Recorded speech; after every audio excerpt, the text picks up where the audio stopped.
அஸ்ஸலாமு அலைக்கும் வரஹ்மத்துல்லாஹி வபரகாத்துஹு. Welcome to RF fashion. இன்றைக்கி நம்ம பார்க்க போகிறது என்னென்னா, சுவையான அருமையான டேஸ்டியான மாங்காய் பச்சடி, மாங்காய் ஊறுகாவை தான் நம்ம பார்க்க போகிறோம்.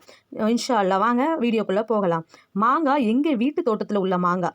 அல்ஹம்துலில்லாஹ் ரொம்ப அருமையான மாங்காய், ரொம்ப டேஸ்டியாக இருக்கும், ரொம்ப சூப்பராக இருந்துச்சு. மாங்காவே ஒரு 3-4 மாங்காவே நாங்கள் கட் பண்ணி மசாலா போட்டு சாப்பிட்டோம். அதுக்கப்புறம் மிச்சம் இருக்கிற ஒரு 15 மாங்காவை எடுத்து கட் பண்ணி ஊறுகாய் போடலாம் அப்படின்னு சொல்லி ஊறுகாய் போட ஆரம்பித்தோம். 3 தடவை இது வரைக்கும் நாங்கள் ஊறுகாய் போட்டிருக்கோம். செம சூப்பராகவும் கடை ஊறுகாவோட டேஸ்ட்டாகவும் சுவையாகவும் இருந்துச்சு. கடை ஊறுகாய் அப்படின்னு பார்த்தோம்னா அதில் வந்து நிறைய கெமிக்கல்லாம் ஆட் பண்ணுவாங்க, கலர்லாம் பண்ணுவாங்க. அது கலருக்கு தேவையான எல்லாத்தையும் போடுவாங்க, கெட்டு போகாமல் இருக்கிறதுக்கு எல்லாம் போடுவாங்க. நம்ம இயற்கையாகவே நம்ம பண்ணுறதுனால நம்ம வந்து கெட்டு போகாமல் இருக்கிறதுக்கு நம்ம எக்ஸ்ட்ரா வினிகர் மட்டும் தான் நம்ம இதில் வந்து ஆட் பண்ண போகிறோம். மற்றபடி வேறு எந்த ஒரு கெமிக்கலும் நம்ம இதில் போடலை. எல்லாமே இயற்கையான முறையில் உள்ளது தான் நம்ம போடுறோம். இன்ஷா அல்லாஹ் வாங்க ஊறுகாய் எப்படி போடுது அப்படின்ட்டு பார்க்கலாம்.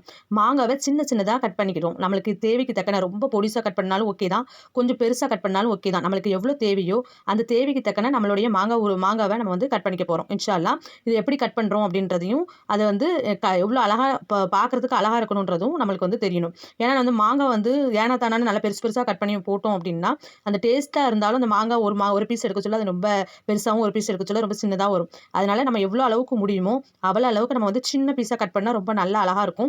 ரொம்பவும் நறுக்காமல் கொஞ்சம் நார்மலான பீஸ், இப்போ நாங்கள் கட் பண்ணி வச்சுருக்கோம்ல அதே மாதிரி ஒரு நார்மலான பீஸை நீங்கள் கட் பண்ணி எடுத்துக்கிட்டிங்கன்னா பார்க்க ரொம்ப அழகாகவும், பார்க்குறதுக்கு ரொம்ப என்ன சொல்கிறது, ரொம்ப ஈரப்பதம் மிக்கதாகவும் இருக்கும். ரொம்ப குட்டி குட்டியாக கட் பண்ணோம்னா அது கழிஞ்சு போகிறதுக்கும் அதிகமாக வாய்ப்பு இருக்குது. அதனால் கழியாமல் இருக்கணும் அப்படின்னா நார்மலான கட்டிங்கில் பண்ணணும்.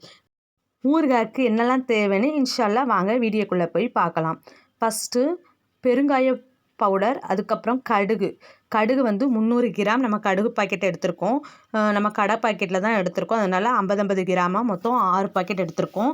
வத்தல் தூள் வந்து நம்மளுக்கு தேவையான அளவு போட்டுக்கிறோம். வீட்லேயும் நிறைய வத்தல் தூள் இருக்குது, அதையும் போட்டுக்கிறோம். வெந்தயம் வந்து 150 கிராம் நம்ம எடுத்திருக்கோம். இதில் வந்து 200 கிராம் பாக்கெட்டு நம்ம 150 கிராம் தான் போட போகிறோம். அப்புறம் நல்லெண்ணெய் 1/2 லிட்டர் எடுத்திருக்கோம். நிறைய நல்லெண்ணெய் வந்து நம்ம சேர்க்கக்கூடாது, டேஸ்ட் மாறிடும். அதனால் 500 ml நம்ம எடுத்திருக்கோம். இன்ஷா அல்லாஹ் அதுக்கப்புறம் நம்ம வந்து கடுகை வந்து 200 கிராம் கடுகையும் 100 கிராம் வெந்தயத்தையும் லைட்டான சூடில் நம்ம வந்து வறுத்து பொடி பண்ணாலும் ஓகே தான். அப்படி இல்லைன்னா சும்மா அப்படி பாக்கெட்டோடு உடச்சி போட்டு நம்ம வந்து பொடி பண்ணாலும் ஓகே தான். ரொம்ப கொருகுருன்னு இல்லாமல் நார்மலாக நம்ம வந்து அரைக்கிற மாதிரி அரைச்சிருக்கணும், ரொம்ப பட்டு போல இருக்கக்கூடாது. அதுக்கப்புறம் ஒரு பவுலில் நம்ம போட்டிருந்த அவ்வளோத்தையும் எடுத்து இந்த நம்ம அதிர்ச்சி வச்சிருக்கிறதையும் எடுத்து அந்த மசாலா போட்டுட்டு அதுக்கப்புறம் வந்து பெருங்காய பவுடர் வந்து 2 ரூபா பாக்கெட்டு பெருங்காய பவுடரை நாங்கள் வந்து ஒரு 15-20 இருக்கிற மாங்காவுக்கு நாங்கள் 8 பாக்கெட்டு போட்டிருக்கோம் பெருங்காய பாக்கெட்டை.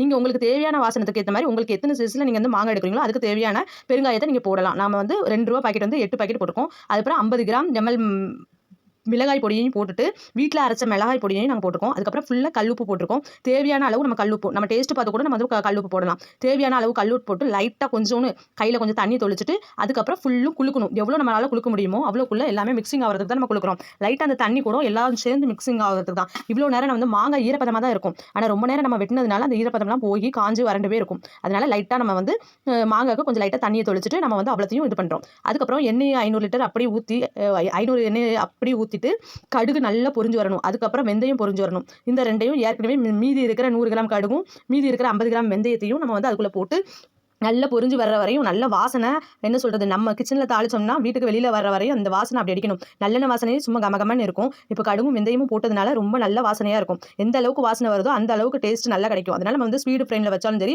இல்லை நம்ம இருத்தி வச்சாலும் சரி வச்சுட்டு அதுக்கப்புறம் இருக்கிற அவ்வளோ மசாலாக்கு நம்ம மிக்ஸ் பண்ணதை அவ்வளோத்தையும் உள்ளே தூக்கி போட்டுடணும். உள்ளே தூக்கி போட்டு நம்ம எந்த அளவுக்கு நம்ம கிண்ட முடியுமோ அந்த அளவுக்கு நம்ம கிண்டிட்டு மூடி வச்சிடணும். நம்ம வந்து நார்மல் ஸ்பீடில் வைக்கணும், இருத்தவும் கூடாது, ஸ்பீடாகவும் வைக்கக்கூடாது. வச்சுட்டு மூடி வச்சு அதிலேயே நல்லா வேக விடணும். வினிகரை நம்ம எப்போ ஊற்றணும்னா அந்த நம்ம மசாலா எல்லாம் மிக்ஸ் ஆகி நல்லா வெந்து 3/4 வேக்காடாக வெந்திருக்கணும்.